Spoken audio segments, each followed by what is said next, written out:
catégorie qui soit plus en danger en France que les indépendants. On n'aime pas tellement les indépendants en France, hein, en ce moment. Hein. Alors on a essayé de s'attaquer aux taxis indépendants. Alors ils ont réagi quand même, donc ils se sont sauvés pour quelque temps. Et puis maintenant, on s'attaque au petit commerce indépendant. Le petit commerce indépendant disparaîtra parce qu'il ne peut pas être en concurrence avec la grande distribution. C'est aussi simple que cela. La grande distribution est bien trop puissante. Elle est en situation de quasi-monopole aujourd'hui dans des territoires entiers français. Et en faisant disparaître le petit commerce indépendant, eh bien on fait disparaître la véritable concurrence au détriment du pouvoir d'achat à nouveau des Français. On n'aime pas non plus les partis indépendants. Je vous rassure, il faut que les partis soient soumis au pouvoir, parce que s'ils sont indépendants comme le Front National, eh bien, ils se retrouvent confrontés à beaucoup d'obstacles et de bonnes bananes. Alors, ce que j'ai à vous apprendre aujourd'hui n'est évidemment pas très gai. Ce que j'ai à vous dire, c'est que dans les mois qui vont venir, nous allons assister à une aggravation massive du chômage. Nous allons assister à une aggravation massive des faillites, des PME, des PMI, des TPE. Nous allons assister à la multiplication des délocalisations hors de la zone euro. Nous allons probablement, fin 2009, début 2010, voir arriver l'inflation, qui risque d'être suivie dans l'année 2010 d'une hyperinflation, qui va encore contribuer à évidemment rogner sur l'épargne des Français. L'explosion des déficits va évidemment s'aggraver, et vous êtes bien conscient que la hausse vertigineuse de la dette va augmenter aussi. On ne peut pas en même temps sortir de l'argent pour les banques, sortir de l'argent pour les promoteurs immobiliers, sortir de l'argent pour la presse, sortir de l'argent pour les uns et pour les autres, et qu'à un moment donné, on ne retrouve pas cela dans le trou qui pèse non seulement sur nous, mais qui pèsera demain sur nos enfants. La dette est de 40 000 € par Français. Hein. Aujourd'hui, au moment où je vous parle, c'est-à-dire qu'elle a été multipliée par 5 en 20 ans. Ce qui est évidemment absolument considérable. 1300 milliards d'euros de dette. 1300 milliards d'euros de dette. Les intérêts de la dette sont payés par l'impôt sur le revenu. L'ensemble de l'impôt sur le revenu ne sert qu'à payer les intérêts de la dette. Alors vous comprenez qu'avec une situation telle que celle-là, il y a tout de même un certain nombre de bilans à faire.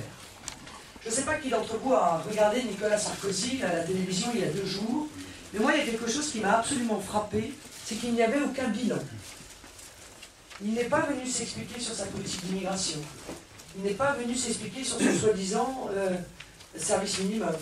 Il n'est pas venu s'expliquer sur le paquet fiscal. Il n'est pas venu s'expliquer sur les milliards qui ont été accordés aux banques et sur le crédit que nous ne voyons toujours pas les uns et les autres. Hein. Parce qu'on nous a dit qu'on avait donné de l'argent aux banques pour qu'elles prêtent aux particuliers et aux PME. Il se trouve que l'ensemble des PME et des particuliers qui demandent un prêt ne l'obtiennent pas. Aucun bilan de la part de Nicolas Sarkozy. Alors s'il ne le fait pas lui, on est obligé de le faire nous. Le bilan de Nicolas Sarkozy, c'est que cet homme est un escroc. C'est un escroc politique. Il a escroqué les Français. Il a escroqué les Français en leur mentant pendant la campagne présidentielle. Il leur a dit qu'il serait le président du pouvoir d'achat. Il leur a dit qu'il allait mettre en place une Europe protectrice. Il leur a dit qu'il allait réguler l'immigration. Il leur a dit qu'il allait redonner sa valeur au travail. Et il n'a rien fait de tout cela. Il a même fait très exactement l'inverse. En matière de sécurité, les faits, mes chers amis, sont de plus en plus graves. Et pourtant, on se félicite, c'est fou. Au gouvernement, on se félicite de la baisse de l'insécurité. Oui, de la baisse des vols de voitures. Mais on ne parle pas de l'augmentation dramatique des attaques aux personnes, des agressions gratuites. On ne parle pas de l'explosion des hold-up que vivent notamment les petits commerçants, avec des agressions d'une violence absolument inouïe. On ne parle pas de cela. On ne parle pas de cette fameuse immigration choisie, hein, qui était un des grands bonheurs de Nicolas Sarkozy, cette immigration choisie qui s'est, accumulée à l'immigration subie. On ne parle plus d'ailleurs d'immigration. Et pourtant, il y a des gens qui continuent à entrer et qui évidemment n'ont toujours pas de contrat de travail, et pour cause, puisqu'il n'y a pas de travail. et qui pèse sur la communauté nationale.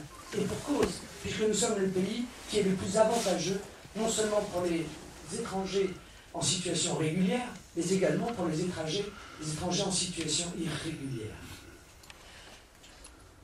Imaginez qu'alors que nous avons 5 millions de chômeurs, parce que c'est 5 millions de chômeurs qu'il y a, parce qu'évidemment on exclut des chiffres tout ce qui dérange, ceux qui travaillent de manière partielle parce qu'ils ne peuvent pas faire autrement, ceux qui ont été radiés des assédiques, etc., etc.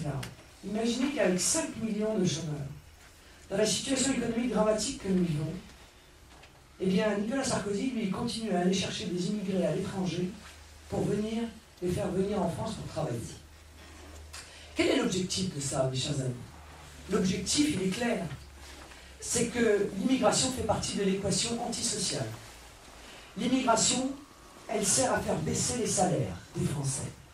Ça n'est pas une nouveauté, c'était déjà le cas dans les années 70. Déjà dans les années 70, on a fait venir des étrangers pour travailler à bas coût dans les travaux sans qualification. Eh bien aujourd'hui, on fait la même chose pour les travailleurs qualifiés. On va les chercher et on les fait venir pour les faire travailler à bas coût. Ce qui évidemment pèse sur les salaires des Français. Salaires qui sont déjà très bas. Et moi je le dis, je n'ai pas honte de le dire. Les salaires des Français sont trop bas par rapport au coût de la vie. Eh bien cette immigration, elle sert à peser sur ces salaires. Un exemple très clair et très frappant, les médecins. En France, il y a un numerus clausus, c'est-à-dire que chaque année, on dit il y aura tant de médecins. On sait qu'on a besoin de médecins supplémentaires, mais on laisse le numerus clausus volontairement très bas. Et quand on a une absence, un manque de médecins, on va les chercher à l'étranger, on les fait venir et on les paye moitié.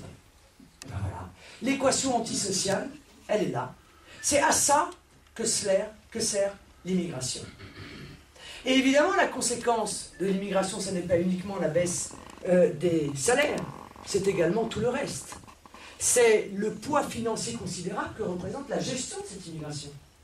5% des gens qui entrent en France ont un contrat de travail. Bon, je ne suis pas bonne en maths, c'est vrai. Ça veut dire que 95% rentrent sans avoir de contrat de travail. Et ces 95% qui rentrent sans avoir un contrat de travail, c'est vous qui les faites vivre. C'est nous qui les faisons vivre. Sur notre cassette personnelle, qui se réduit de plus en plus.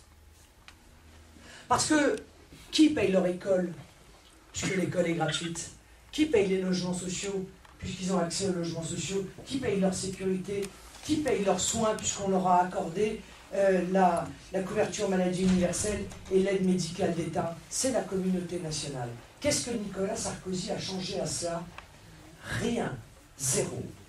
Et il continue à mentir en se félicitant d'avoir renvoyé à la frontière 25 000 personnes dans l'année, quand on sait qu'il en rentre 150 000 au bas mot par an. 25 000 personnes, donc plus de la moitié, sont des gens de pays de l'Est qui vont entrer dans l'Union européenne et donc pouvoir revenir demain avec la même facilité qu'hier. Et au passage d'ailleurs, quand on les renvoie, on leur donne 2 000 ou 2 500 €, parce que leur permettre de payer le billet de retour.